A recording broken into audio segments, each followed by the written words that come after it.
알아 마케팅 팀장 최정현입니다. 오늘은 최근 병원 마케팅을 준비하시거나 운영 중인 원장님들께 꼭 전달드리고 싶은 두 가지 중요한 변화가 있어서 영상을 촬영하게 되었는데요. 첫 번째는 의료 광고 심의가 강화된 것, 두 번째는 네이버 클릭과 당근마켓 등 주요 채널의 노출에 제한이 있고 심의 기준이 높아진 것에 대한 이야기입니다. 저희가 실제 경험했던 사례도 함께 정리해 드릴 테니 마케팅 일정을 잡고 계시다면 이 영상을 꼭 끝까지 시청해 주세요. 2024년 말부터 보건복지부와 지자체 중심으로 의료 광고 사전 심의 기준이 확실히 강화되고 있는 것으로 저희가 확인을 하고 있는데요.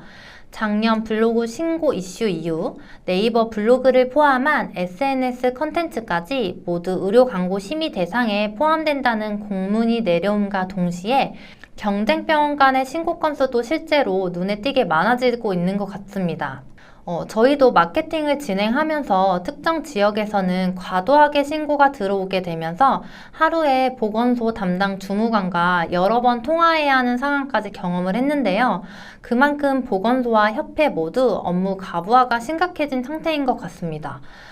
저희 심의 담당자가 대한의사협회에 확인을 했을 때 심의 기간은 기본 30일 이상이며 특히 SNS 관련 심의는 상당히 많이 밀려 있다는 답변을 받았는데요. 실제로 저희가 2월 25일에 신청한 광고 심의가 4월 말에 승인된 사례도 여럿 있었습니다.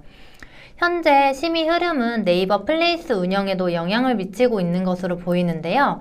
이전에는 병원 네이버 지도 안에 블로그, 영수증 리뷰 답글 관리뿐만 아니라 저희가 클립도 진행을 했었는데요.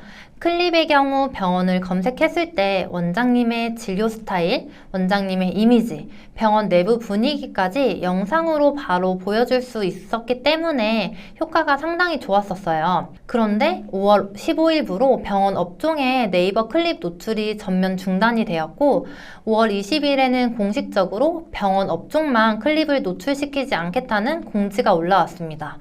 명확한 이유는 확인되지 않았지만 저희가 내부적으로 추측하기로는 클릭 컨텐츠와 관련된 신고 건수가 많아졌고 영상을 올릴 때마다 일일이 심의를 확인하기 어려운 구조이기 때문에 네이버 측에서 병원 클립 자체를 제한한 것으로 보이는데요. 이런 심의 관련 흐름은 다른 채널에서도 확장이 되고 있는 것으로 확인되었습니다.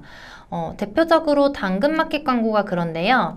2024년 말까지만 해도 당근에서 병원 광고는 심의 없이 진행되는 경우도 많았는데 2025년부터는 병원은 반드시 심의 승인을 받아야 광고를 집행할 수 있게 되었습니다.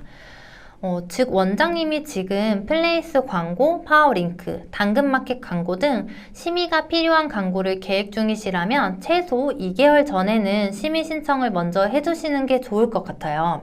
요약하자면 예전에는 컨텐츠부터 만들고 광고를 돌렸는데요. 지금은 심의 먼저 받고 컨텐츠를 설계하는 구조로 바뀌어가고 있는 것 같습니다. 이 흐름에 맞춰 컨텐츠 기획 순서, 채널 운영 시점 등 전체적인 것을 고려한 후 마케팅을 계획하시기를 추천드리고요.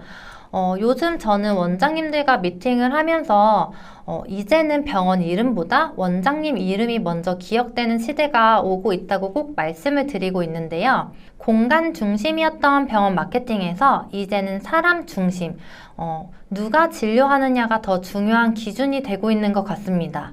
이런 흐름을 호명사회라고도 부르는데요. 직책이나 소속보다 이름 자체로 불리고 선택되는 사회를 말합니다.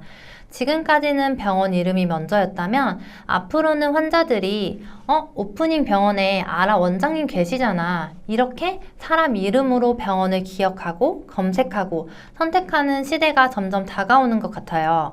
결국 병원이라는 공간보다 진료하는 사람의 태도, 신념, 철학이 컨텐츠 안에 녹아 있어야 심의에서도 비교적 자유로워지고 경쟁에서도 살아남을 수 있다고 생각합니다.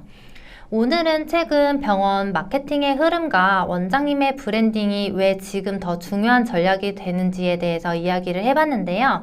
다음 영상에서는 컨텐츠 안에서 원장님의 브랜딩을 어떻게 드러낼 수 있는지 실제 사례를 통해서 풀어드리겠습니다. 감사합니다.